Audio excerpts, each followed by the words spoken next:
Hello and welcome to Wave Wire.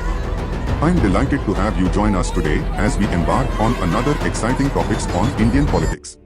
If you enjoy our content, don't forget to show us some love and support by hitting that like button and subscribing to our channel.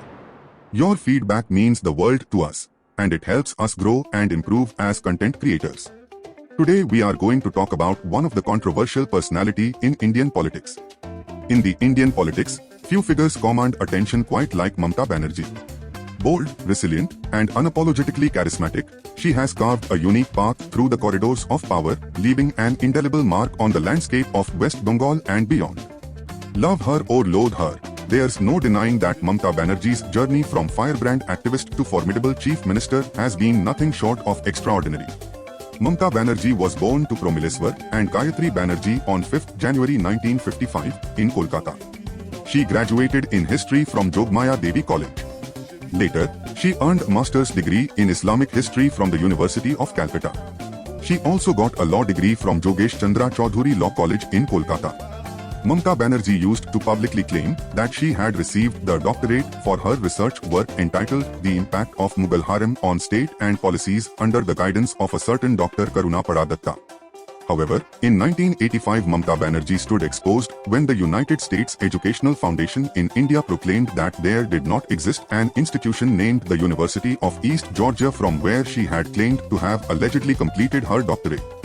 While still in college, she gave a glimpse of what was to come when she jumped up and danced on the bonnet of Jayaprakash Narayan's car during a rally. As firebrand orator, Mamta joined politics in 1970 and rose quickly through the ranks and became the General Secretary of the State Mahila Congress. She became the youngest parliamentarian at the age of 31 by defeating communist veteran Somnath Chatterjee in 1984.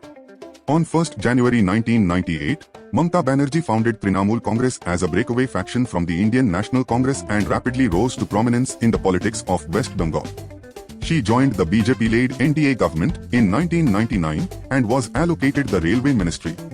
In 2001, she joined the Congress. In 2004, she got the Coal and Mines portfolio and in 2009 was made the Railway Minister again. Sitting on a dharna in the middle of a busy road became second nature to her as she held countless demonstrations against the left front. Once at a rally in Kolkata, she even threatened to hang herself as she wrapped a black shawl around her neck and tried to make a noose with it over demanding a clean Congress.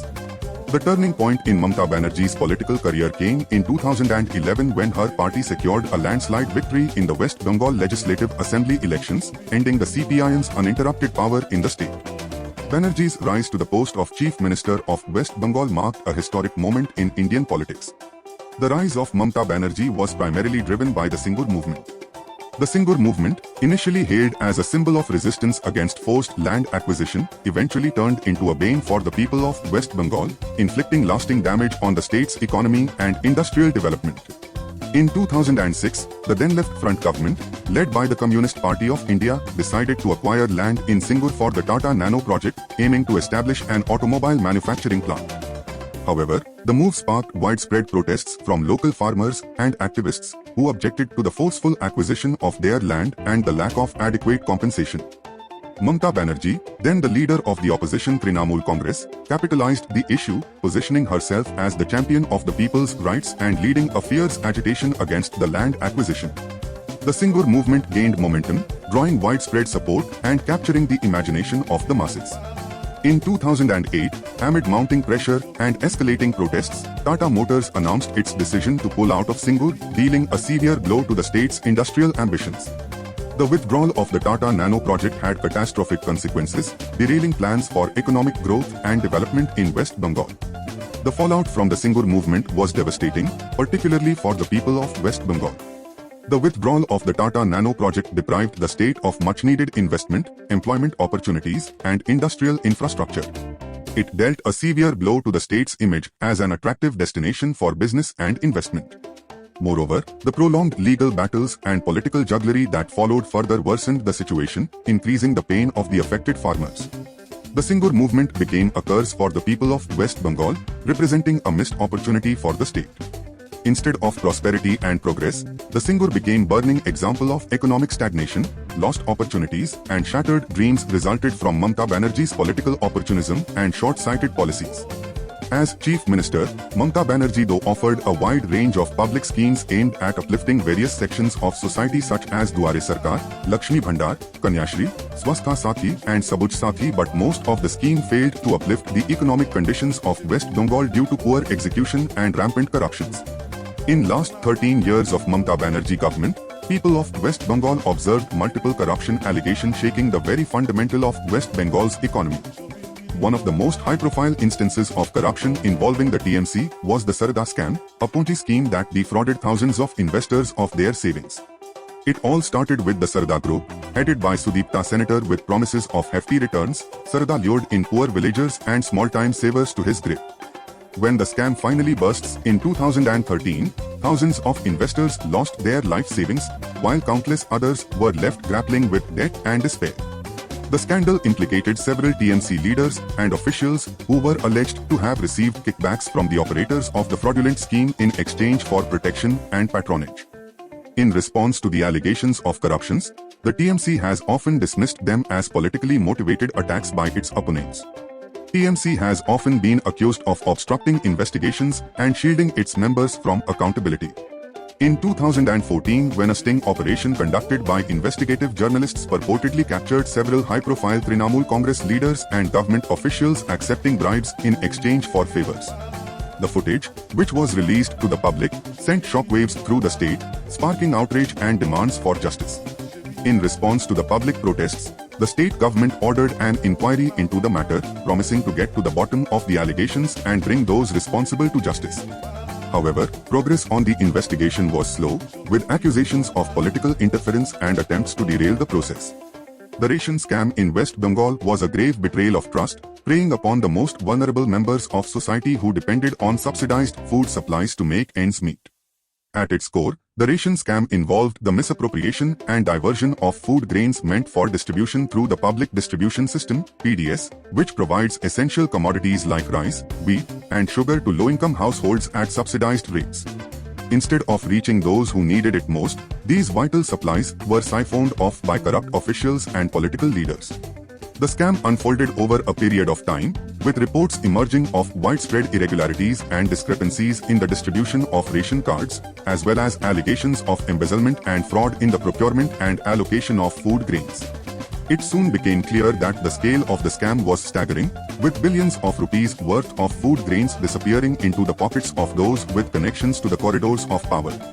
More recently, a scam was unearthed related to the West Bengal School Service Commission's recruitment process. Arrests of high-profile individuals, including the former Education Minister, are part of the ongoing Central Bureau of Investigation (CBI) probe.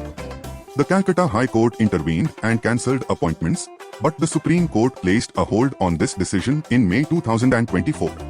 Apart from the various corruption charges, there are multiple allegations of playing appeasement politics on her to secure minority votes.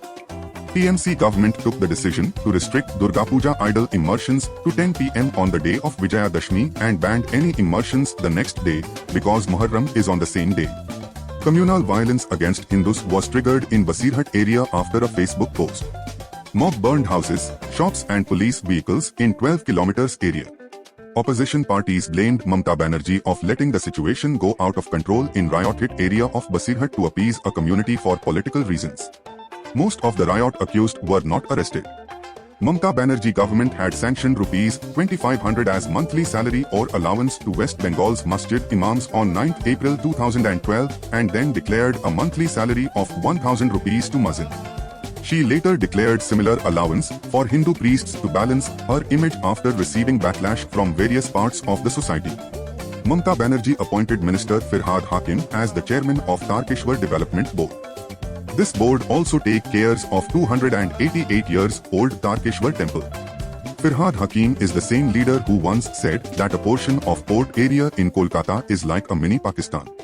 While Indian investigation agencies are considering illegal Rohingyas as security threat to India, Mamata Banerjee said all Rohingyas are not terrorists and they should be welcomed in India. Just to appease a particular religion people, she was making serious statements which can affect internal security of our country.